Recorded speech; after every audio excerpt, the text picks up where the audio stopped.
Hello. हा विशाल, तुम्ही ते पाणी बिणी मारताय, झाडांकडे लक्ष देताय, सगळं चांगलं चाललंय तुमचं, परंतु झाडं आता वाढलीत का पहिल्यापेक्षा? दादा चांगली वाढलेत. फक्त पानगळतीमुळे जरा थोडस मोकळं दिसायला लागलंय.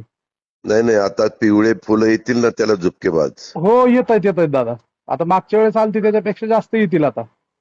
आणि खालच्या बाजूला मोहगोणी आहे, त्याच्यातली एक दोन तुटली होती, ती सगळी ब- लागली का? बदललीत दादा, ती बदललीत. फक्त काय झालंय दादा, तिथं त्या हाईटची आपल्याला झाडं मिळाली नाहीत. उरुळी कांचनला बी जाऊन आलो मी, ज्यांच्याकडून आपण पूर्वी मागवली होती त्यांच्याकडं, पण ते काही भेटलीच नाहीये त्यांच्याकडे पण तेवढ्या हाईटची. नाही, नका का भेटे ना.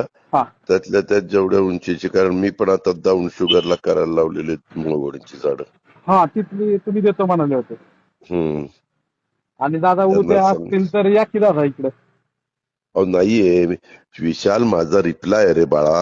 हा, मला माझ्या जवळपास 70 एक आमदारांनी बजेटवर वेगवेगळी मतं मांडलेली आहेत. बरं बरं त्याचं उत्तर मला द्यायचंय सोमवारी.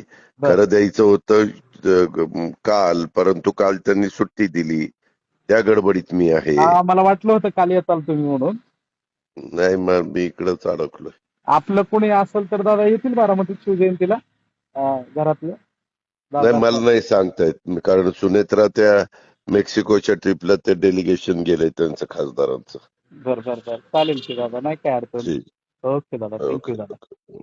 बाकीचं ते तिकडचं ते वॉच टॉवर वगैरे केलेलं आहे, तिथं लोक नीट मुलं बिलं हे करतायत का वेडावाकडं नाही, करतायत? खेळतायत दादा तिथं. फक्त काय होतंय माहितीये का, संध्याकाळचं आता पोलिसांनी पण राऊंड चालू केलाय. ठीक आहे. ओके. ओके दादा, थँक्यू. हम्म.